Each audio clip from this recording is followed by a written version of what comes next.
So just a couple of remarks before I get going on this. First of all, this is very much work in progress. So I seriously value any feedback from anybody who spots any holes in what we're doing or knows more about these things than I've already covered. The second thing to say about it is this is very much a joint enterprise with my friend Adam McCombs, who is currently CEO of PathForward.io. And that's the company which provides the Silico online system dynamics app. But until very recently, Adam was Chief Operating Officer of the business that we will discuss towards the end of this webinar. And we actually built the model that does what we will explain at the end of this webinar for him while he was Chief Operating Officer there. And he knows an awful lot. He knows an awful lot about AI and what it can do in organizations. And the third thing to note is you can get this slideshow, and I would encourage you to do so, and feel free to share it as widely as you would like in the link that's shown there. I'll just give you a moment or two to note that down. The link is sdl.re/SDSAI show. Okay.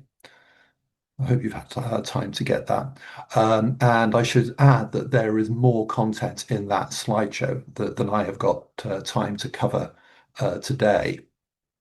So there we go. Here's the agenda. We're going to explain, first of all, that AI agents exploit the basics of policy control loops, which are kind of central to the field of system dynamics. But to be effective, they really need those policy control loops really need to look forward to the future state of the organization rather than try and just hit today's target. And they work more effectively if they allow some slack to build up in the system. The piece that we don't have time to cover is how these policy control loops kind of need to be local. They need to exploit information about that part of the business that they are directly impacting on. And if they get too far away from that issue, they will get quite dysfunctional. In particular, if we end up just trying to drive the business or the organization with financial controls, like setting revenue targets or setting limits to what fraction of our revenue we can spend on labor. We'll then go on to just explain how a policy's effectiveness also depends on the impact of other policies. So if we're making if we have a policy, let's say about pricing to try and increase customer acquisition in this part of the business, that will have impacts which mean that we need to take that consequence into account when we're making decisions about hiring or increasing capacity, that kind of thing. And we'll end up making the point that what AI agents will need, because they're dotted around all over the organization, is they will need what we might call meta policies. We need some kind of overarching control system to mediate between the decisions that these otherwise self-focused agents are actually deciding. So that's the agenda. I'm no expert in agentic AI. Fortunately, my friend Adam is. And this is what I understand an AI agent to be. And that is an autonomous system that acts as an intelligent agent, perceiving the environment and making decisions to achieve goals with minimal human oversight. The reason for the word agentic on that is that these AI agents do not just make the decisions, they actually implement them. Right. So you don't have to touch anything, right? The agent makes the decision and enacts it for you. Their components, or their characteristics, first of all, they are operating independently. They're not being told what to do by us, right? We've set them up with enough intelligence that they make the decisions on their own and taking the actions based on those decisions. They are goal-oriented. They're focused on achieving specific objectives for the particular part of the organization that they're actually trying to make decisions about. They use reasoning and planning. They use algorithms, iterative logic, and self-correction to make the choices that they then enact. And then they interact with other things in the business system to actually implement those actions. So those two things in the middle there, apologies to people who are very experienced in the system dynamics field, that you will recognize this instantly as the policy feedback loops that we have in our system dynamics models. But there are people on this call who don't know anything about this. And they certainly don't know what SD has to say about a policy structure. But a policy structure is goal oriented. We're trying to get the system to be in a state that we want it to be in, and the policy uses algorithms to figure out how to do that. But the super challenge here, and the reason that we've gone on to say this is not just about agentic AI, is also about the opportunity to create an effectively self-managing enterprise with this thing, is that if we have a complete program of AI agents operating around the system, then and they need to be set up in such a way that they can collaborate to solve challenges for the whole system.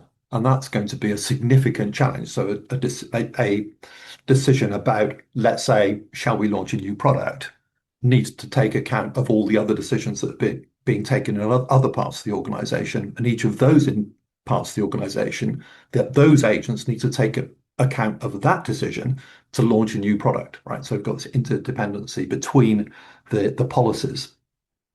Now, let's just bring this idea of policies to life in a very simple way. We use policies all the time. We don't even think about it. A policy is simply a rule to make a decision. So here's a decision that I have to make every morning.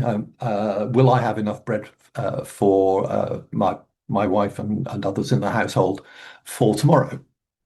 So I look at, what do? I look at how much bread I've got in stock, and I say I've got 8 slices in stock.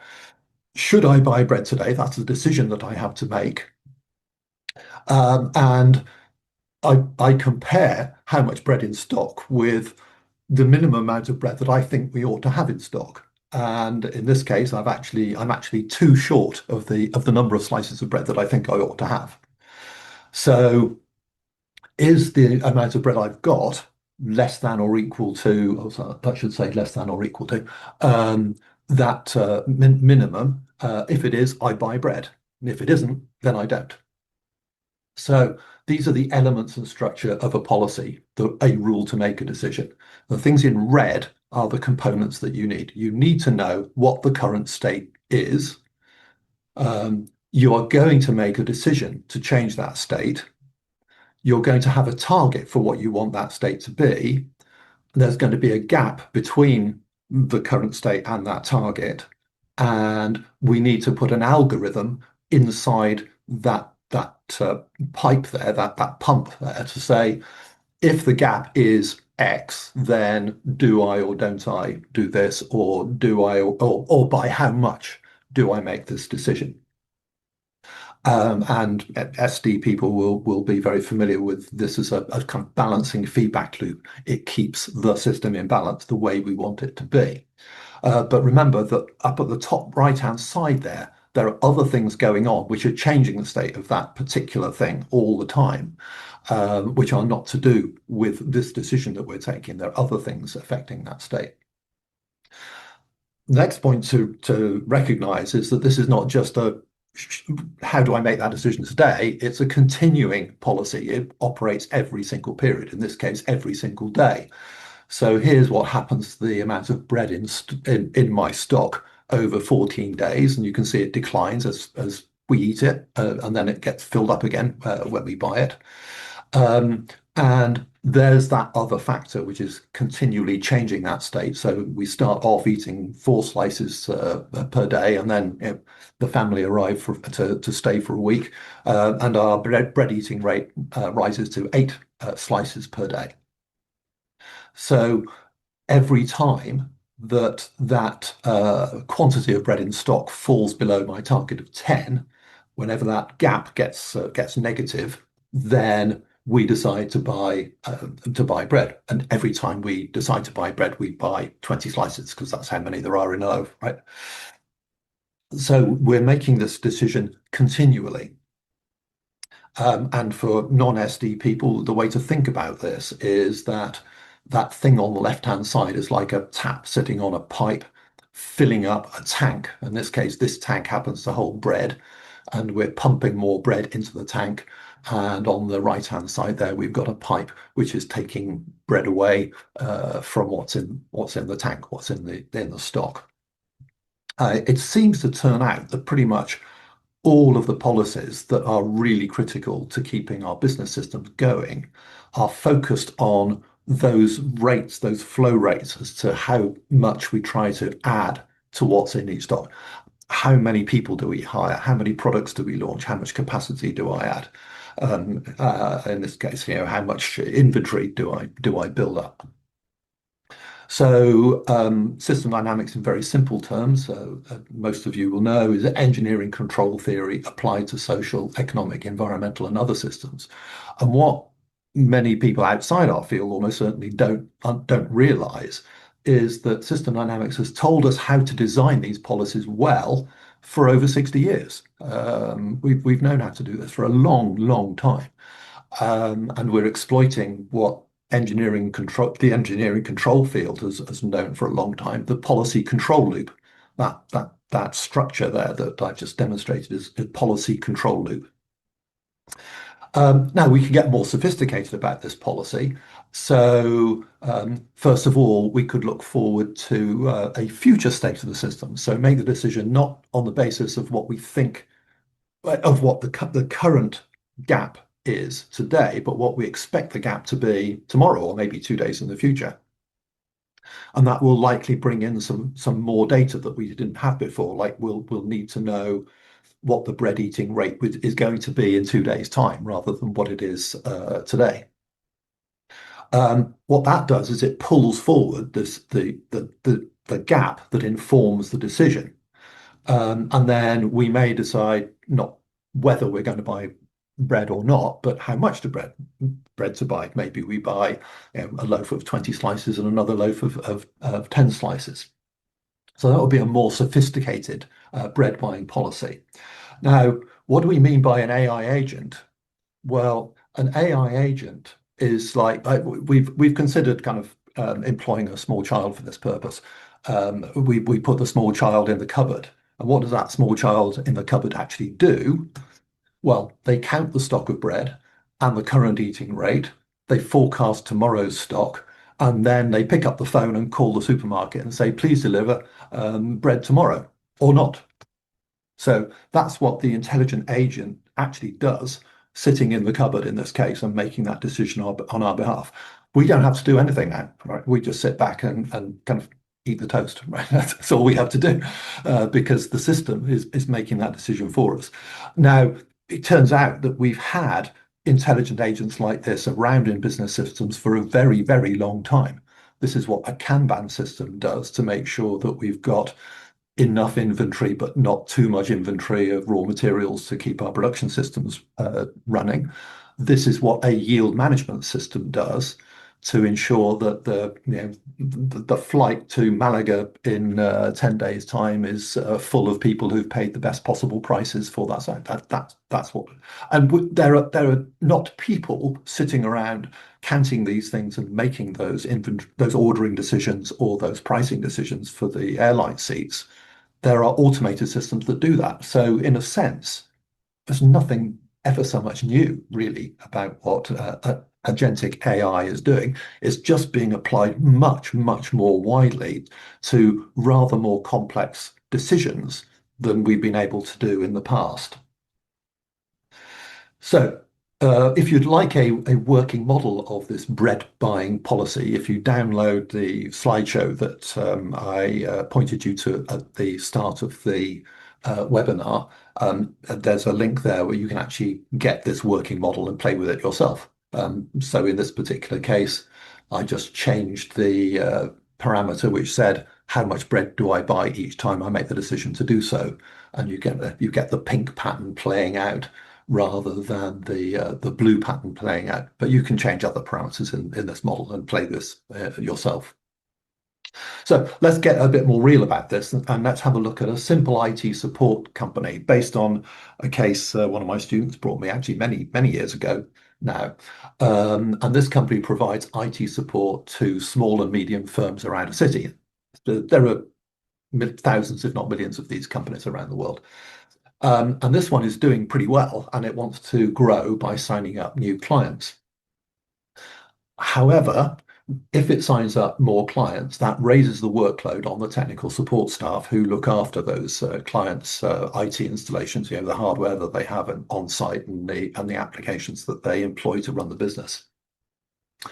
And if we have too many clients and we get too much workload, that causes poor service. Now, and that simply means things that clients ask for take too long to get done, and when they are done, they aren't done right, so they have to go back, be redone and fixed again. So there's poor service.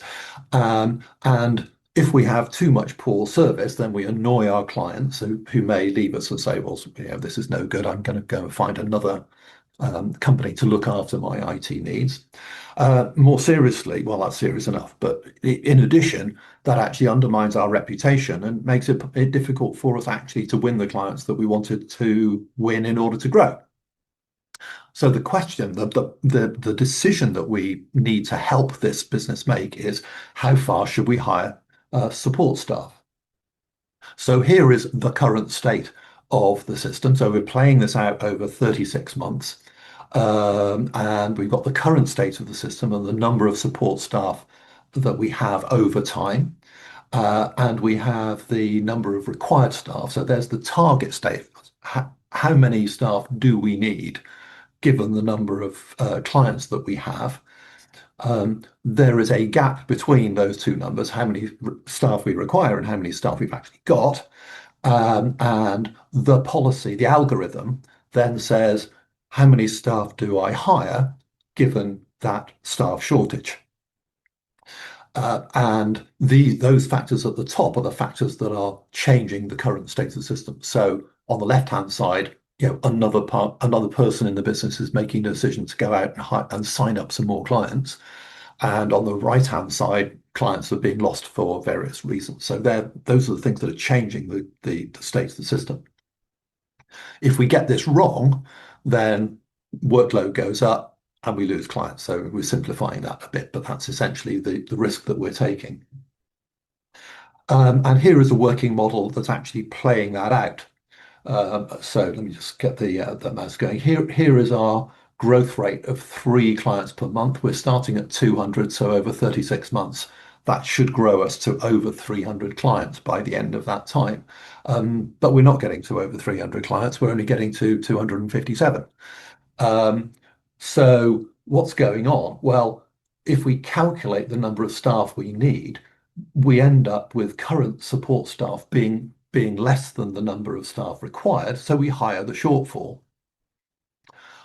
Unfortunately, by the time we hire the staff and they arrive next month, which by the way is itself an optimistic assumption, even if they did arrive next month ready to go, the number of clients would already have grown by the time they arrive, and the number of support staff would already have fallen because a small proportion of our staff leave.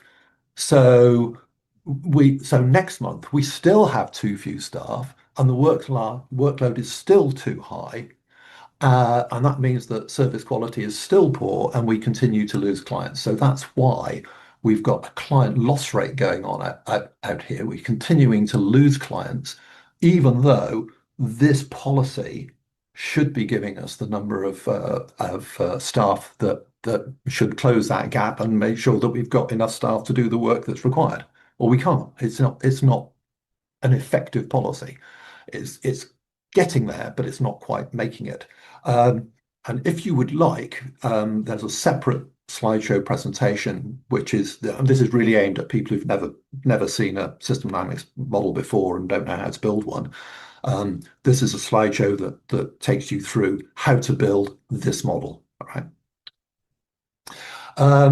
So let's see if we can improve this policy structure but by doing those two things that we did when we were trying to figure out how much bread to buy. So we're going to look, first of all, we're going to look into the future. And secondly, we're going to put a bit of slack in the system. So we're adding these elements over here to our standard policy control loop.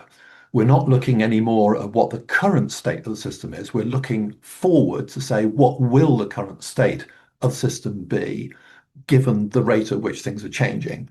And then we're saying, even then, we're going to put some slack in here to give us a little bit of headroom to allow for some slack to improve our chances of fulfilling what's happening here. So here is the result of that improved policy.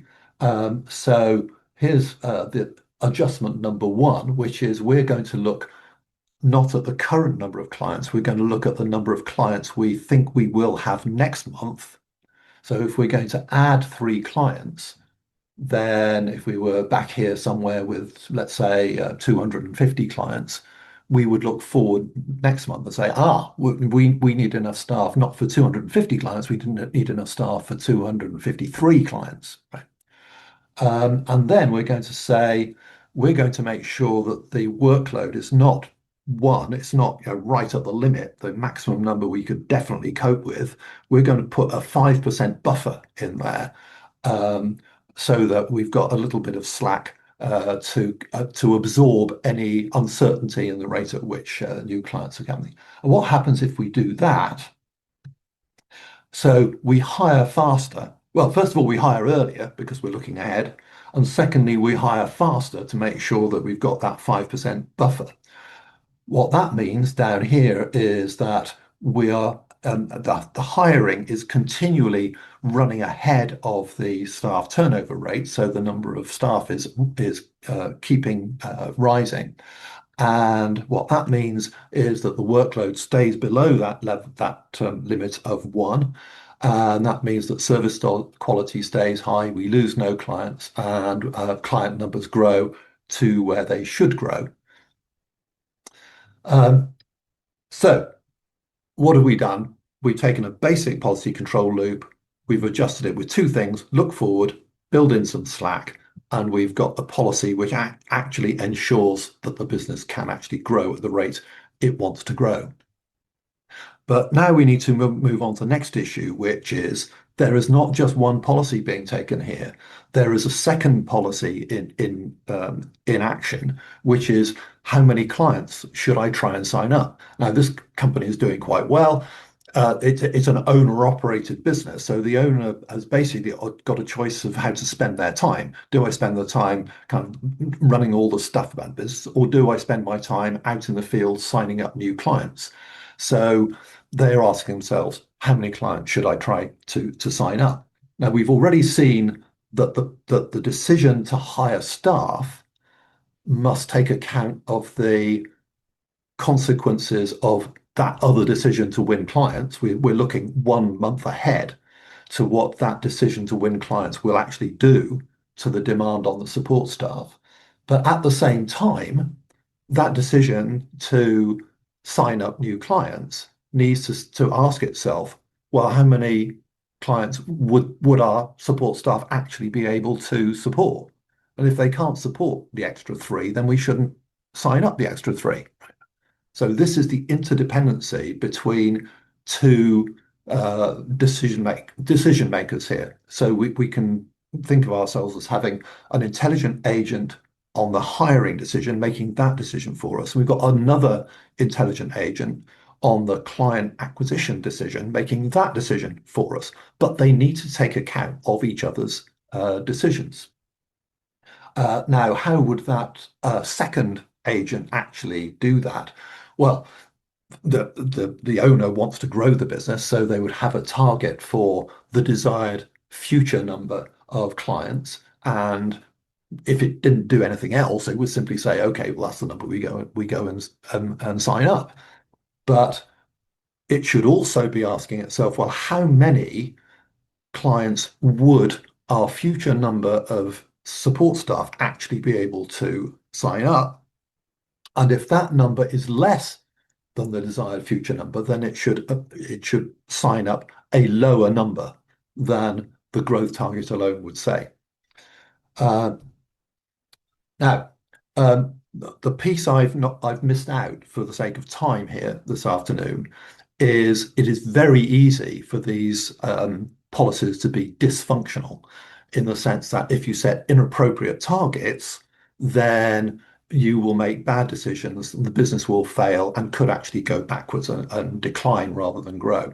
So if you look at the full slideshow for this, you will see that we talk about policies which use um, very local information to make the decision. So in this case, how many support staff have I got? How many support staff do I need?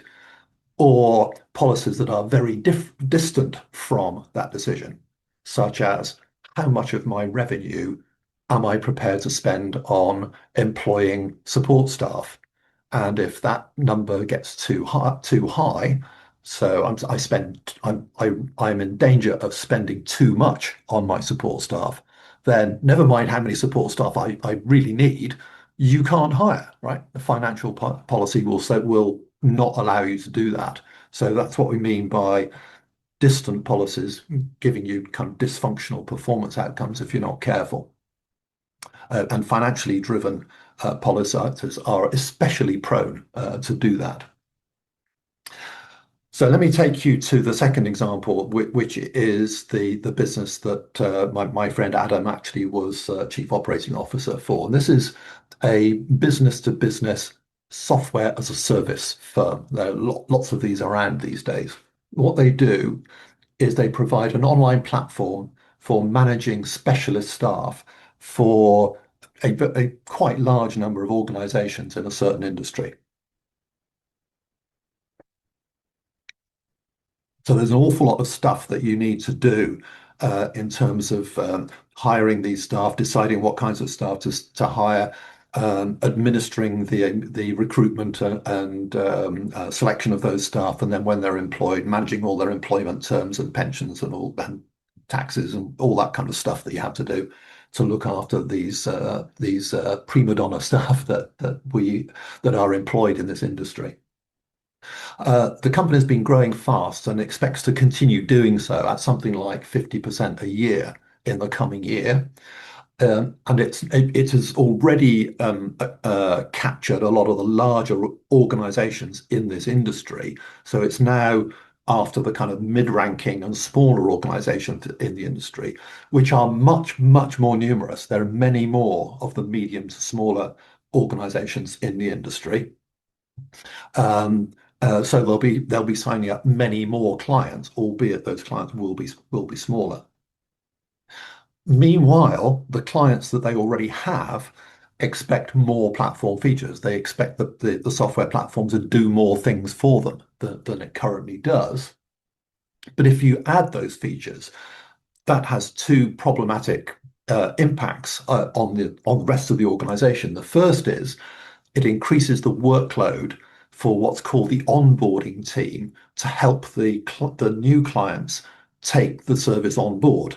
So this is things like implementing the software platform in the client's organization, populating it with all the data that the platform needs, training the people to use the platform. So there's quite a lot of work to bring new clients on board.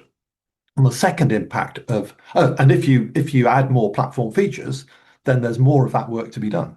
It takes longer, and if you don't spend that time to bring them on board, when you bring the clients on board, they won't actually know how to use the platform, and then they will have more questions, which will put pressure on the support team.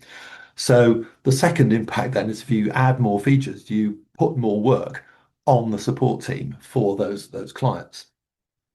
That means onboarding. So the situation that Adam was actually faced with is their onboarding clients takes longer than it should. Ticket backlogs are growing. They would have people coming in at weekends to work off this backlog of support tickets that clients have been generating.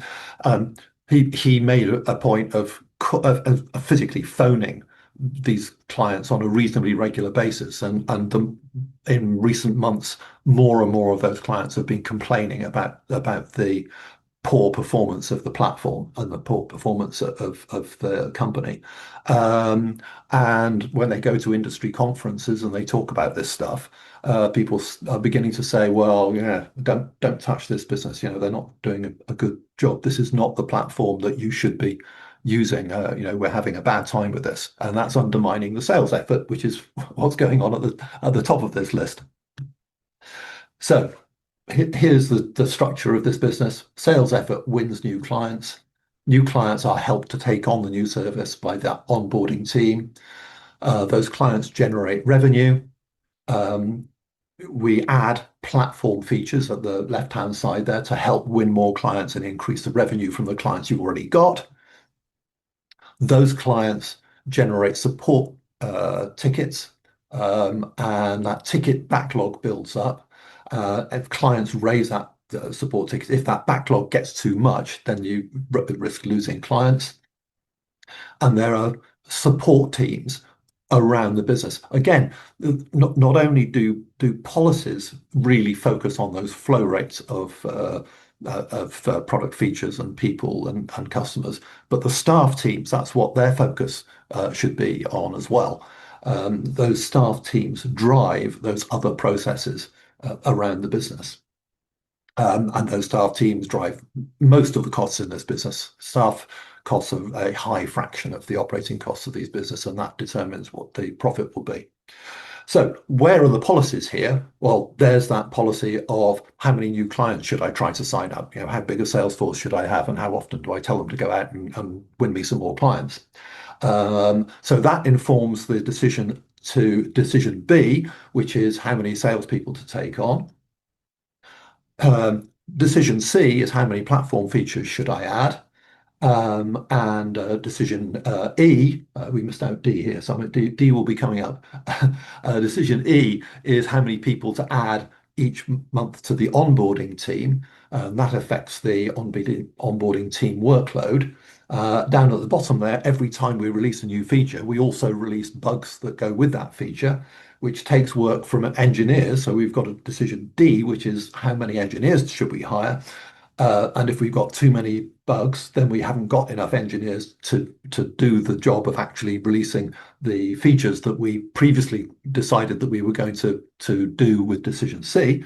And there is the platform features driving the rate at which clients bring up tickets for support. Please help me, that I don't understand how to use this, or this doesn't work properly. And that backlog determines our decision on how many support staff we need in order to keep that backlog down, and therefore prevent that backlog of tickets and annoying those clients.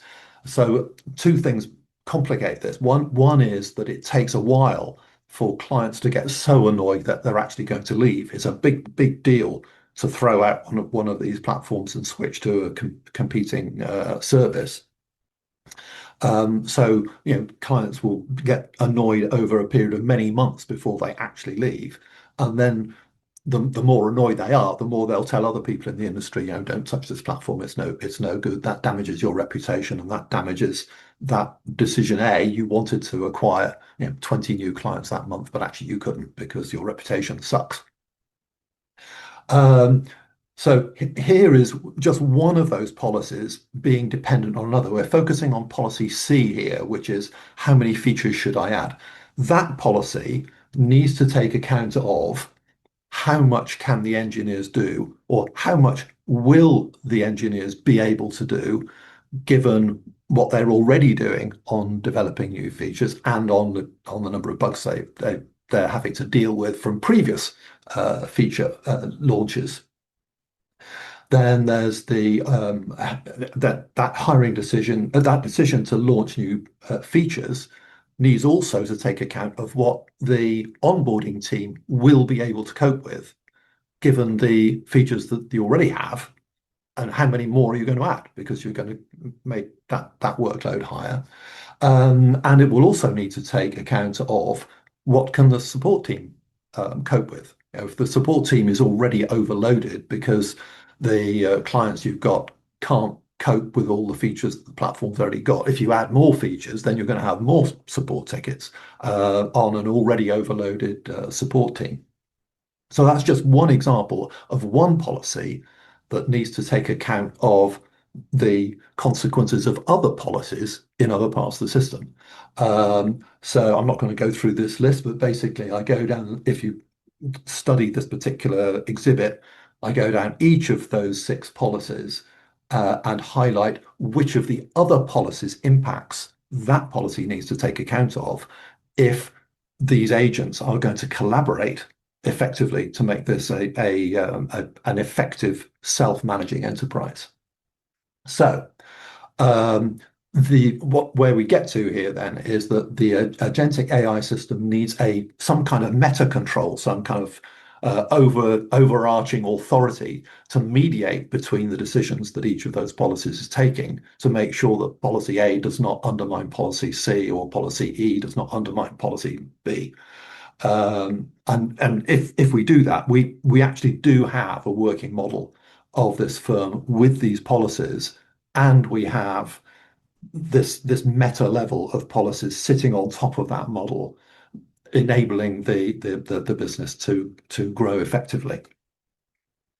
So there we go. That's as far as we've got. This is very much work in progress. But I hope that's given some insight as to what we might be able to achieve with applying the principles of system dynamics and their policy control structures to how AI agents could work together and create a firm which is capable of some degree of self-management.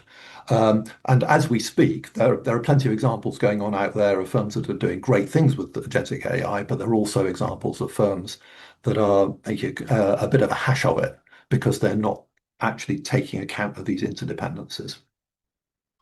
If you want to find out more, then there is that slideshow on how to build that IT support model for yourself. And if anyone on this call wants to learn how to build a digital twin business model completely, then there's a course to do that at the link shown there, sdl.re get how to DT.